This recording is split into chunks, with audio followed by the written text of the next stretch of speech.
Nama Basuki Hadimulyono masuk dalam bursa cawapres PDIP untuk mendampingi Ganjar Pranowo dalam Pilpres 2024 mendatang. Mengetahui hal ini, Basuki Hadimulyono pun memberikan responsnya saat ditemui di Kompleks Parlemen Jakarta pada Rabu 7 Juni 2023 kemarin. Pasalnya, ia mengaku ogah menjadi cawapres dari bakal calon presiden yang kini masih menjabat sebagai Gubernur Jawa Tengah tersebut. Dilansir dari tribunmedan.com, penolakan itu diutarakan karena menganggap dirinya saat ini sudah terlalu tua, di mana tahun 2024 mendatang ia sudah menginjak usia 70 tahun. Selain itu, penolakan itu juga diutarakan karena ia memiliki jejak sebagai birokrat Tribunars. Basuki juga menilai masuknya dalam radar cawapres itu hanya bentuk wacana dan apresiasi dari PDIP atas kinerjanya. Dia pun menghormati mengenai sikap tersebut. Oleh karena itu, Basuki menambahkan pihaknya masih fokus untuk bekerja mengabdi untuk negara. Dia juga menegaskan bahwa pihaknya akan menyerahkan posisi cawapres itu kepada figur lainnya. Diberitakan sebelumnya, Sekretaris Jenderal atau Sekjen PDIP Hasto Kristianto mengatakan bahwa Basuki Hadimulyono juga masuk dalam bursa bakal cawapres Ganjar Pranowo. Hal itu disampaikan Hasto sekaligus mengkonfirmasi pernyataan Ketua DPP PDIP Puan Maharani soal nama-nama yang masuk dalam bursa cawapres Ganjar. Menurut Hasto, saat hal tersebut seiring dengan pembangunan di daerah-daerah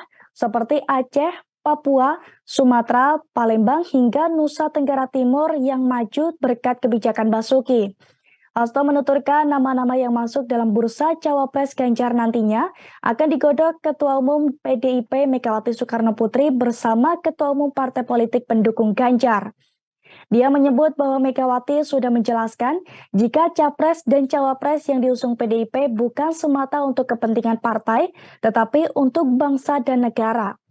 Sebagai informasi, selain Basuki Hadimulyono, ada beberapa nama lain yang disebut masuk dalam radar cawapres PDIP. Seperti Mahfud MD, Ridwan Kamil, hingga Erick Thohir Tribunars.